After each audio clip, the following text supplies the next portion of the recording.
Would you believe me if I said a fruit tested positive for coronavirus? Well, you should, because that's exactly what happened. Before we get started, subscribe to Top 10 Owl for more amazing content like this every day. In a recent report, coronavirus testing kits used in Tanzania were dismissed as faulty by President John Mfungi on Sunday because he said they had returned positive results on samples taken from a goat and a pawpaw. For those of you who don't know, a pawpaw is a small tree native to eastern United States and Canada that produces a large yellowish green to brown fruit. Mfungi, whose government has already drawn heavy criticism for being secretive about the coronavirus outbreak, and has previously asked Tanzanians to pray the coronavirus away, said the kits had technical errors. The COVID-19 testing kits have been imported from abroad, Mfungi said during an event in Chateau in the northwest of Tanzania, although he did not give any further details. The president said that he had instructed Tanzanian security forces to check the quality of the kits. They had randomly obtained several non-human samples, including from a pawpaw, a goat, and a sheep, but had assigned them human names and ages. These samples were then submitted to Tanzania's laboratory to test for the coronavirus, and the lab workers were purposely left unaware of the origins of the samples. Samples from the pawpaw and the goat tested positive for COVID-19, the president said, adding this meant it was likely that some people were being tested positive when in fact they were not infected by the coronavirus. There is something happening. I said before we should not accept that every aid is meant to be good for this nation, Mfungi said, adding that the kits should be investigated. As of this video, Tanzania has recorded 480 cases of COVID-19 and 17 deaths. What's strange is that unlike most other African countries, Dar es Salaam sometimes goes for a few days without offering updates on how the coronavirus is progressing. Mfungi also said that he was sending a plane to collect a cure that was being promoted by Madagascar's president. The herbal mix has not yet undergone internationally recognized scientific testing. I'm communicating with Madagascar, he said during a speech, adding, they've got a medicine. We will send a flight there and the medicine has been brought into the country. We will send a flight there and medicine will be brought back to the country so that Tanzanians too can benefit.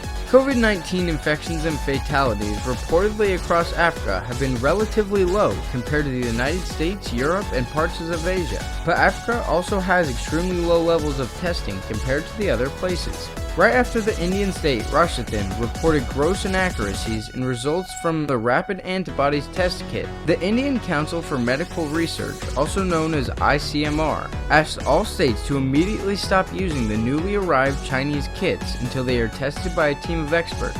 Apart from Rajasthan, 3 other states have reported wide ranges discrepancies in results from the testing kits.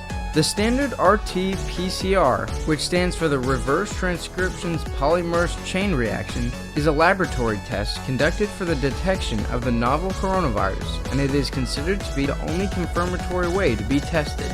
Rapid antibody tests that give instant results and help ascertain prevalence of COVID-19, even in asthmatic patients, have been recommended mainly for community surveillance and epidemiological studies, as they are able to detect antibodies that are being produced within the body, even within 7 days of being infected. Chinese kits dispatched to other countries have also reported inaccuracies and very low rates of detection. The ICMR said on Tuesday that when the kits arrived in Delhi, lab tests had shown 71% accuracy. However, when the state tried these tests on the coronavirus positive patients on the trial basis, the discrepancies were huge. The accuracy ranged from 6% to 71% in several cases. In many of these tests, patients were proven that the coronavirus showed negative results. Rajasthan Health Minister Raghu Sharman told reports that only 5.4% of test kits were reporting accurate results since the state began testing on Friday. Rajasthan had therefore suspended use of kits on Monday and written to the ICMR to take a look into the matter, when the variation is so much that we have to investigate it. However, when a first-generation test arrived, variations are usually visible in a crude form. It has just been 3 months since the disease was reported in India. Whatever comes, we have to refine it eventually, explained Dr. Gangadhar, the head scientist of the ICMR. The apex medical body also added that when the kits were used in Delhi, the success rate was found to be almost 71%. Now teams from 8 institutes under the ICMR will be sent to the states to conduct tests on fields instead of labs. Earlier, when similar issues were reported from Uttar Pradesh, The ICMR had suspected that the kits were not being stored at the correct temperature and hence were throwing up inaccuracies. But with several states reporting gross inaccuracies, the ICMR considered returning the batch. So far, Spain, Czech Republic, and Georgia have reported similar inaccuracies in China-made rapid test kits. While Spain had found that only 30% of the test kits could identify the virus, Czech Republic reported that 80% of the kits were inferior quality. Last month, Spanish health minister said it will return the kits. The U.S. Centers for Disease Control and Prevention, otherwise known as the CD, has found that the coronavirus test kits delivered to state laboratories are faulty. The test kits were delivered to enable states to carry out testing locally rather than transporting samples to CDC headquarters in Atlanta, expediting the diagnosis process. The public health institution is working to ship replacements. After receiving test kits, state labs must verify them to assure that they're functioning correctly. However, some public health labs reported that during the routine verification process, the kits provided inconclusive results. In a press conference, the CDC National Center for Immunity and Respiratory Disease Director, Dr. Nancy Messner, said, "When the states get the test kits, they have to verify that it works the same in their labs as it worked in the CDC. And when some states were doing this, we received feedback that it wasn't working as expected.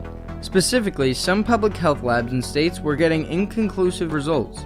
What that means is that the test results were not coming back as false or positive, but they were coming back red as inconclusive." Messner speculates that an issue with one of 3 assays and inconsistent performance by regions are likely behind the inconclusive results. In spite of all the problems going on with testing kits, the CDC has yet to reveal how many testing kits were proven faulty. With this crazy pandemic, the question that's on everyone's mind is, will it end? For that, let's take a look at what some of the top scientists are saying. Data scientists have utilized artificial intelligence to create data-driven predictions of the trajectory of COVID-19 in different countries, ultimately predicting when COVID-19 will end. The evolution and spread of the pandemic is not completely random. All pandemics, COVID-19 included, follow a standard life cycle that consists of set phases. Starting with the initial outbreak, pandemics can be tracked through their acceleration process, inflection point, declaration phase, and ultimate ending. These phases can vary by pandemic and by country, as government and policy changes heavily influence how the disease evolves. Yet they can provide a basis for an estimation of how the pandemic will progress. Now, by utilizing the standard life cycle of a pandemic, researchers from Singapore University Technology and Design, also called the SUTD, have created SIR, which stands for Susceptible Infected Recovered, based mathematical model that predicts future infections of COVID-19 based on the data from current confirmed cases and deaths. Now, by utilizing the standard life cycle of pandemics, researchers from Singapore University of Technology and Design, also called the SUTD, have created SIR, which stands for Susceptible Infected Recovered, based mathematical model that predicts future infections of COVID-19 based on data from current confirmed cases and deaths. The predictive monitoring model is updated daily with new data taken from the Our World in Data COVID-19 dataset. This dataset contains all the data regarding confirmed cases and deaths that have been collected by the European Centre for Disease Prevention and Control. Inputted data is visualized in a bar chart, and the overlaying bell-shaped curve displays the predicted trajectory for the disease, allowing users to easily identify the main phases of the pandemic, including the infection point and the acceleration and deceleration phases. The data-driven estimations of the end dates can be viewed here. As of April 30th, 2020, the model predicted a 100% end to the pandemic on a worldwide scale around December 4th. The model predicted a 100% end to the pandemic on a worldwide scale around December 4th. This differs for specific countries, with Singapore predicted to be 100% free of the virus around the 28th of June, while the UK will be 100% free around the 27th of August. It is predicted that the United States of America will be completely free around September 20th, which is good news for anyone worried the disease would affect important holidays like Halloween and Christmas. The SUTD team stresses that the model and data is inaccurate to the complex, evolving, heterogeneous realities of different countries, and that the predictions are uncertain by nature. Any prediction should be read in combination with current events occurring in the real world and the government policies changes that are influencing the spread of the virus. The strengthening of restrictions in Singapore in April may have bended the curve earlier than initially predicted, and the relaxation of social distancing rules in Germany or the protests against the lockdown in the United States may delay the eventual endpoint as the infection rates begin to build once again. In a report written to accompany the site, lab leader Jing's Liu warned against the dangers of an over-optimism based on the prediction dates, as any relaxation of social distancing rules could lead to a turnaround of infection and prolonging of the pandemic. Although predictions based on science and data is aimed to be objective, it is uncertain by nature. One thing that is certain is the model, data, and predictions are inaccurate and insufficient to fully represent the complex, evolving, and heterogeneous realities of our world, wrote Liu. By creating this site, the team hopes to reduce the anxiety felt by many about the uncertainty of the future of the pandemic, putting an end in sight to make people more future informed. Hopefully the problem with many testing kits all around the world hasn't greatly affected the AI technology and that is currently predicting the end of the virus. There is a chance, however, that the faulty testing kits actually mean the virus could end sooner than expected. This is because if there are a bunch of test results coming back positive that are actually negative, then there may be significantly less cases than initially expected.